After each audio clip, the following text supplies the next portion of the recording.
Let all men be zeros, and Jesus number one. It's okay to be a zero when you know you're with number one.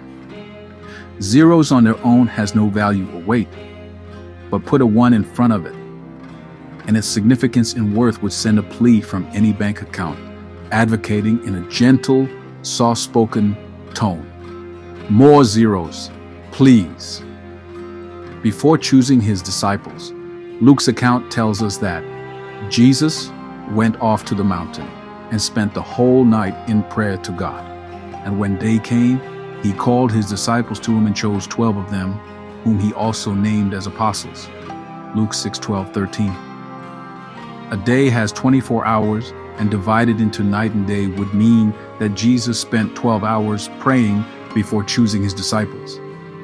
The charismatic evangelist Reinhard Bonke, on his Full Flame series, shared his obsession as to why and how could Jesus pray for 12 hours to choose 12 men as his apostles and make such poor choices.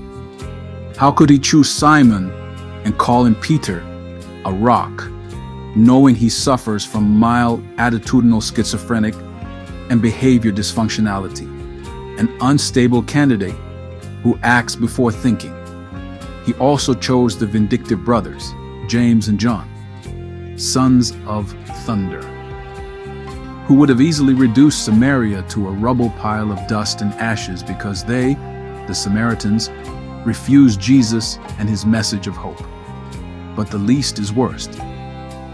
Jesus must have been on edge when he chose this guy, Judas Iscariot, a thief and later a traitor, to oversee his finances. If electing a thief as treasurer is not a bad choice, then I don't know what else. Instead of choosing men with impeccable characters, he chose rather the opposite. As he, Bunky, questioned God, how? He also wondered as to what Jesus could have prayed for that made him choose the way he did. And as he wondered, he had an experience where the Holy Spirit took him back in time to the mountaintop as Jesus prayed, so he could hear the heart of his prayer. In humility and sincerity of heart, he heard Jesus prayed, "Father, I am about to choose my 12 apostles.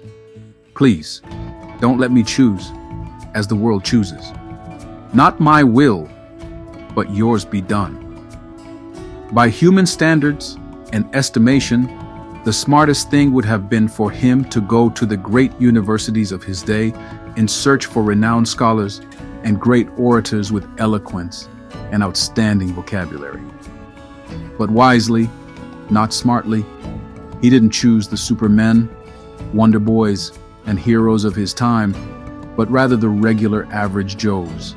He chose the doormats and wash rags of society to bring glory to his name forever. He takes the refuse dump and changes it into treasure, a priceless gem. His way of choice delineates that there is hope for everyone, because God is not partial, exclusive, segregative, nor a respecter of persons. He resists the proud, but shows grace to the humble, the zero, those who see their wretchedness and acknowledge that they are nothing without Jesus. I see Jesus as a $1 bill and myself as a zero. On my own, I'm worthless. But if I stand behind Jesus and not in front of him, all of a sudden, I become a 10. If you two join in, we become 100, and another 1,000, then 10,000, then 100,000, then 1,000,000, and so forth and so on. So, you see, the last zero adds more value to the amount, and the more zeros, the better, as long as Jesus is number one.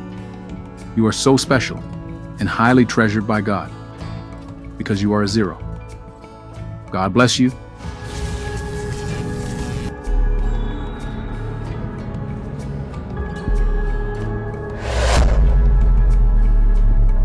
Thank you for watching. Kindly like, comment, and subscribe.